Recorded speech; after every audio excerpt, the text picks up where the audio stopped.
Bismillahirrahmanirrahim. Assalamualaikum warahmatullahi wabarakatuh. Bersua dalam berita perdana malam ini, saya Razikin Abdullah. Saya Umi Masitas Osman. Berita utama malam ini. Duli Yang Teramat Mulia Paduka Seri Pengiran Muda Mahkota bersabda menekankan cabaran-cabaran kontemporari yang luas dan kompleks memerlukan pendekatan komprehensif dan berbilang disiplin.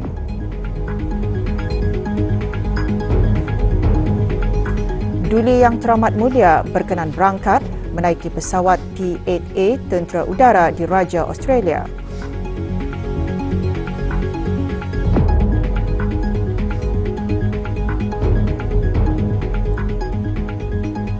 Duli Yang Teramat Mulia Paduka Seri Pengiran Muda Mahkota Pengiran Muda Dr. Haji Al-Muhtadi Billah Ibni Kebawah Duli Yang Maha Mulia Paduka Seri Baginda Sultan Haji Hassan Al-Pulkiah Muizzuddin Wad Daulah Menteri Kanan di Jabatan Perdana Menteri selaku Pro-Chancellor Universiti Teknologi Brunei UTB bersabda menekankan cabaran-cabaran kontemporari yang luas dan kompleks memerlukan pendekatan komprehensif dan berbilang disiplin apabila kemajuan pesat teknologi dan inovasi terus menyediakan peluang-peluang unik. Duli Yang Teramat Mulia bersabda demikian semasa berkenan berangkat merasmikan Kongres Universiti Teknologi Brunei Sains Teknologi and Engineering Connect UTB STE Connect 2023 kali pertama pagi tadi. Majlis berlangsung di Pusat Persidangan Antarabangsa Berakas.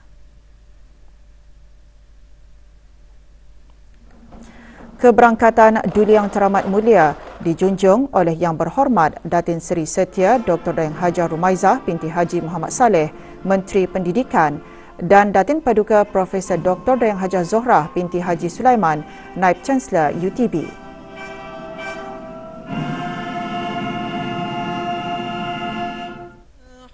Bacaan ayat suci Al-Quran Surah Al-Aqraf diperdengarkan oleh Dr. Hajah Siti Wardah binti Haji Abdul Rahman, pensyarah Sekolah Perdagangan UTB. Naib Chancellor UTB dalam sembah alu-aluan menyembahkan Kongres 2 tahun sekali itu membincangkan usaha membentuk masa depan yang lebih cerah. The event is held in conjunction with Your Royal Highness conferment of the Honorary Doctorate in Technology Innovation during the recent convocation of UTB. The theme of the Congress is Research and Application for a Better World. Dalam sabda, Duli Yang Teramat Mulia menggariskan UTB terus matang dalam persiapan menuju Times Higher Education World University Rankings. As an engineering and technology university, UTB also has a role to play in realizing both our Wawasan Brunei 2035 and the United Nations Sustainable Development Goals, or the UN SDGs. I'm delighted that UTB has been making strides in advancing research and promoting innovation through collaboration with renowned universities and key industry players. Duli Yang Teramat Mulia bersabda menyifatkan tema penyelidikan dan aplikasi bagi dunia yang lebih baik adalah tepat pada masanya.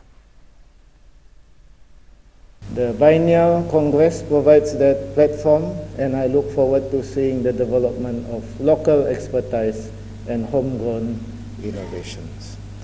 On this note, I encourage researchers and scientists as well as government and industry partners to leverage on each other's strengths and resources to collaborate and work together in support of advancing the respective science and technology fields. More importantly, I hope these efforts can be translated into tangible and practical real-world solutions that can improve lives and support sustainable development. With the kalimah Bismillahirrahmanirrahim, it is with great pleasure that I officially open the UTB STE Connect Congress 2023.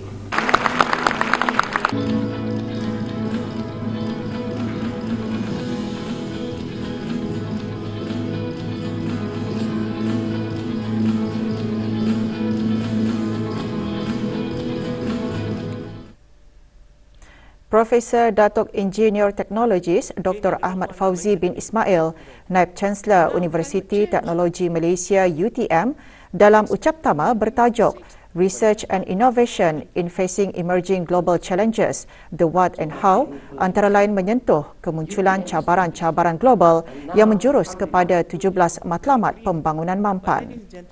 Next 5-10 years we do not know. Now climate change was expected in 1990. Duli Yang Teramat Mulia berkenan menyempurnakan pengurniaan cenderamata kepada Naib Chancellor UTM.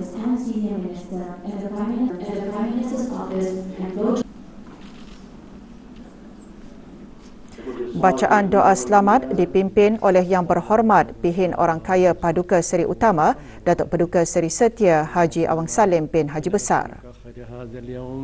Fatahu wa nasrahu wa nurahu wa barakatuhu wa huda wa na'udzubika min syarrihi wa syarri ma fihi wa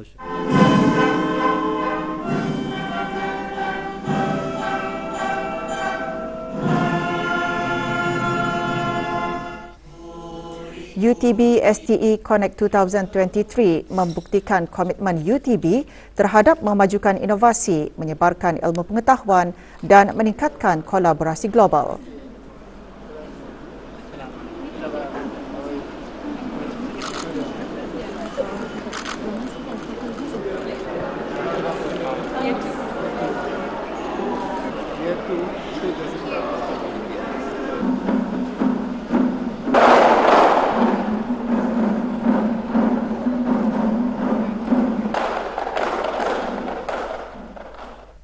Duli Yang Teramat Mulia Paduka Seri Pengiran Muda Mahkota Pengiran Muda Haji Al-Muhtadi Billah, Ibni Kebawah Duli Yang Maha Mulia Paduka Seri Baginda Sultan Haji Hassanal Bolkiah Muizzuddin Wad Daulah, Menteri Kanan di Jabatan Perdana Menteri, petang tadi berkenan berangkat menaiki pesawat P-8A Tentera Udara Diraja Australia di Pusat Pergerakan Udara Pangkalan Tentera Udara Rimba. Keberangkatan tiba Duli Yang Teramat Mulia dijunjung oleh Yang Berhormat Pihin Datu Lera Raja Major Jeneral Bersara Datuk Paduka Seri Haji Awang Halbi bin Haji Muhammad Yusof, Menteri di Jabatan Perdana Menteri dan Menteri Pertahanan kedua, Major Jeneral Datuk Paduka Seri Haji Muhammad Hazaimi bin Bul Hassan, Pemerintah Angkatan Bersenjata Diraja Brunei dan Tuan Yang Terutama Luke Arnold, Pesuruhjaya Tinggi Australia ke negara ini.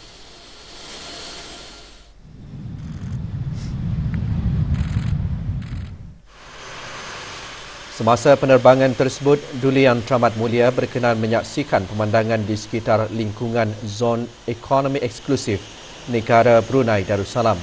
Penerbangan mencerminkan kerjasama dua hala yang kukuh yang terjalin antara negara Brunei Darussalam dan Australia.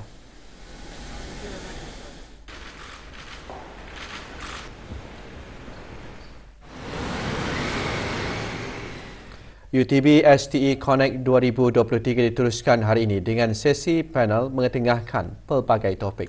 Ikuti bahan beritanya selepas ini.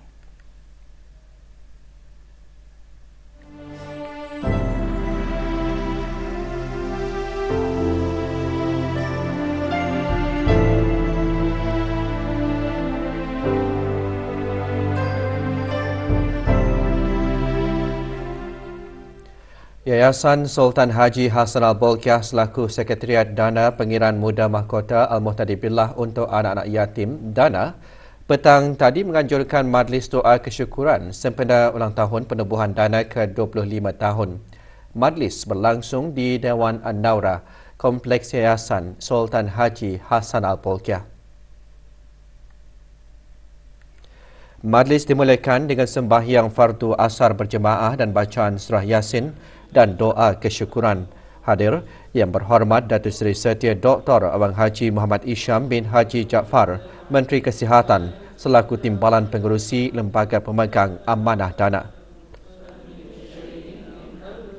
15 pelajar terdiri daripada anak-anak yatim yang mendapat keputusan cemerlang dalam peperiksaan awam tahun 2022 menerima anugerah insentif pelajar cemerlang Dana 2023.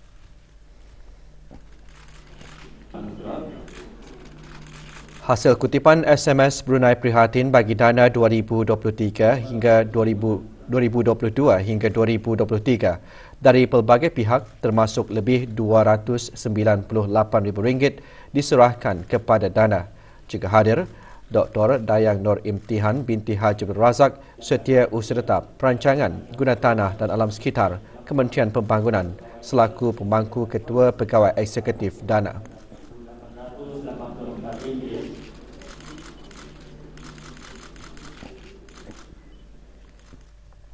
Susulan sidang media mengenai pengintegrasian mata pelajaran agama ke dalam sistem pendidikan umum, Kementerian Hal Ehwal Agama dan Kementerian Pendidikan mengadakan sesi taklimat kepada pemimpin-pemimpin sekolah rendah kerajaan swasta termasuk sekolah antarabangsa serta sekolah agama. Taklimat berlangsung pagi tadi di Dewan Chancellor Universiti Brunei Darussalam UBD. Taklimat disampaikan oleh Dr. Syamsiah Zuraini Kancanawati binti Haji Tajuddin, Setiausaha Tetap Pendidikan Teras Kementerian Pendidikan. Sesi taklimat bertujuan memberi penerangan lanjut kepada pihak sekolah mengenai penyerapan mata pelajaran agama ke dalam sistem pendidikan umum. Melalui sesi ini, pemimpin-pemimpin sekolah diberikan peluang untuk mengajukan soalan-soalan berhubung pelaksanaan pengintegrasian tersebut seperti penempatan guru-guru yang terlibat, penyediaan sukatan pelajaran dan penilaian serta penyediaan prasarana sekolah yang bersesuaian. Hingga darjah 3 agama, bukannya sekolah rendah, pra sehingga darjah 3 agama. Pengintegrasian mata pelajaran agama ke dalam sistem pendidikan umum adalah untuk menjaga kesejahteraan pelajar dengan mengurangkan beban kerja pelajar dan mengurangkan masa berada di sekolah yang akan meningkatkan lagi keseimbangan hidup dan kesihatan mental para pelajar.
Lanskap Pendidikan Tinggi Negara Brunei Darussalam dan Zero to Hero, A Case for UTB. Antara perbincangan semasa Forum Presiden Universiti UTB sempena UTB ST Connect 2023. Forum diadakan pagi tadi di Pusat Persidangan Antarabangsa Brakas.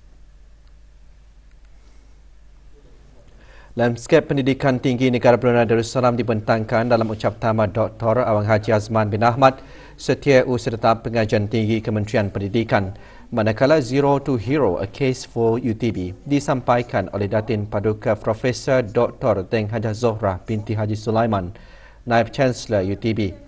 Pencapaian pendidikan tinggi merancang semula pendidikan tinggi pula disampaikan oleh Profesor Datuk Jurutera Teknologis Dr. Siti Hamisah binti Tafsir, Naib Chancellor Universiti UCSI Malaysia. Pada sebelah petang, pelbagai lagi topik diketengahkan. Antara penceramahnya Profesor Dr. Akito Takashi Naib Presiden Institut Teknologi Shibaura, Jepun, Dr. Abang Hazri bin Haji Kifli, Naib Chancellor Universiti Brunei Darussalam dan Profesor Otoni Alizidni M. Dikutalan, Chancellor Mindanao State University, Lelengan Institute of Technology, Filipina.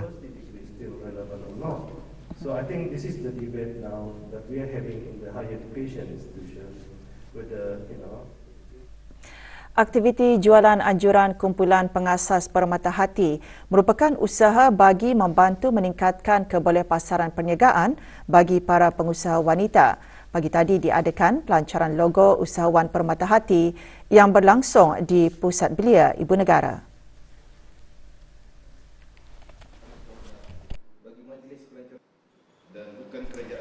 Logo dilancarkan oleh Dayang Fauziah binti Haji Muhammad Saleh, pemangku pengarah pembangunan masyarakat JAPIM. Aktiviti diungkayahkan melalui projek mendekati masyarakat di bawah program pembangunan eksekutif bagi pegawai-pegawai kanan kerajaan.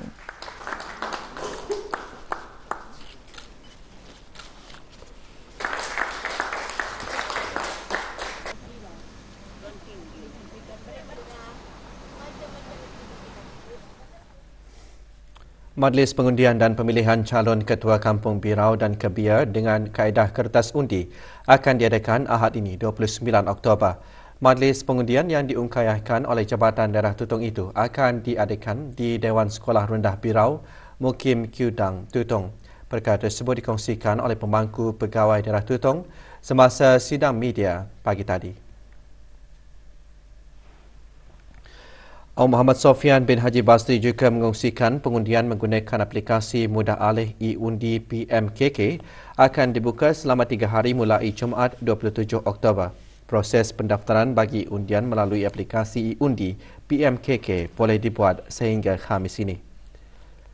Sementara itu, Majlis Pengundian dan Pemilihan Calon Ketua Kampung Bukit Panggal dan Luagan Dodok dengan kaedah kertas undi akan diadakan pada 5 November depan di Pusat Kemasyarakatan Kampung Luagan Dodok, Daerah Tutong.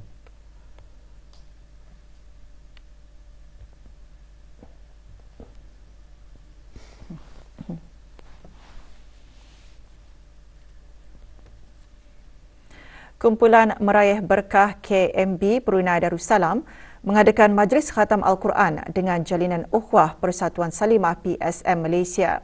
Majlis diadakan pagi tadi di Masjid Suri Seri Begawan Raja Pengiran Anak Damit, Kampung Manggis Madang.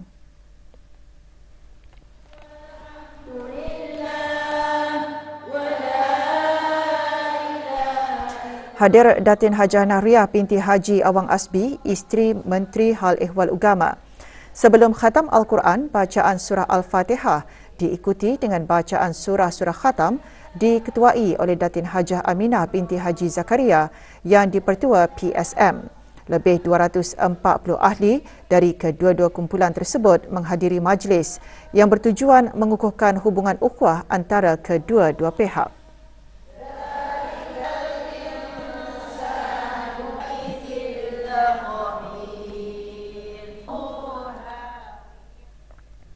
Mesyuarat Rangkaian Pertolongan Cemas Asia Tenggara SIFAN 2023 yang pertama berusaha membentuk masa depan rangkaian seperti meraih pengalaman berharga dari kejayaan program bantuan pertolongan cemas oleh persatuan-persatuan.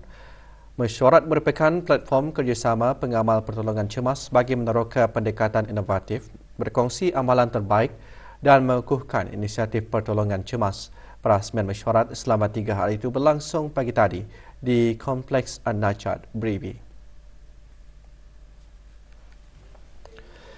Mempengerusian mesyuarat Syekh Haji Abdul Khadir bin Abdullah, Timbalan Presiden Persatuan Bulan Sabit Merah Brunei Darussalam. Mesyuarat membincangkan dan menyokong penubuhan rangkaian pertolongan cemas Asia Tenggara. Rangkaian pertolongan cemas menyatukan wakil-wakil Palang Merah dan Bulan Sabit Merah dari Asia Tenggara.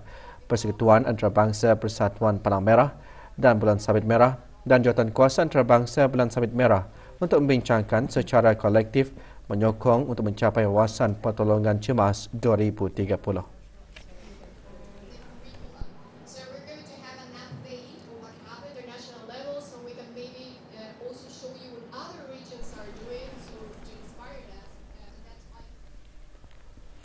Sebagai usaha untuk mengekalkan bekalan stok darah di negara ini, Pusat Pendermaan Darah Jabatan Perkhidmatan Makmal Kementerian Kesihatan akan mengadakan kempen-kempen derma darah di beberapa tempat. Kempen derma darah akan diadakan pada Khamis 26 Oktober di tingkat 5 Power Point Jalan Kianggih pukul 10 pagi hingga 3 petang. Manakala hari Jumaat 27 Oktober, kempen diadakan di Sekolah Antarabangsa Seri Mulia Sarjana, Kampung Mata-Mata bermula pukul 8.30 pagi hingga 11 pagi. Dan hari Sabtu 28 Oktober diadakan di Aras Bawah, Pusat Membeli Belah One City pukul 10 pagi hingga 3 petang. Orang ramai dialu-alukan untuk menyertai kempen-kempen tersebut. Tempahan slot derma darah melalui aplikasi Blood Card adalah digalakkan. Seorang perempuan warga negara asing ditahan kerana dipercayai melakukan kesalahan di bawah Peraturan 15-2 Akta Imigresen Penggal 17 iaitu bekerja bukan dengan majikan asal dan Peraturan 15-3 Peraturan-peraturan imigresen tidak mengikut jawatan yang tertera di dalam pasport. Kesalahan didapati semasa operasi sakat yang dijalankan oleh Jabatan Imigresen dan Pendaftaran Kebangsaan pada sebuah kedai makan di Mukim Kianggih. Sementara itu, dalam operasi sakat yang dijalankan di sebuah gerai jualan makanan di Mukim Kianggih, 2 orang lelaki warga negara asing ditahan kerana dipercayai melakukan kesalahan di bawah Peraturan 9-4 Peraturan Imigresen Penggal 17 iaitu bekerja dengan menggunakan pas lawatan sosial. Kesemua pesalah dibawa ke bahagian penguatkuasa undang-undang untuk siasatan lanjut.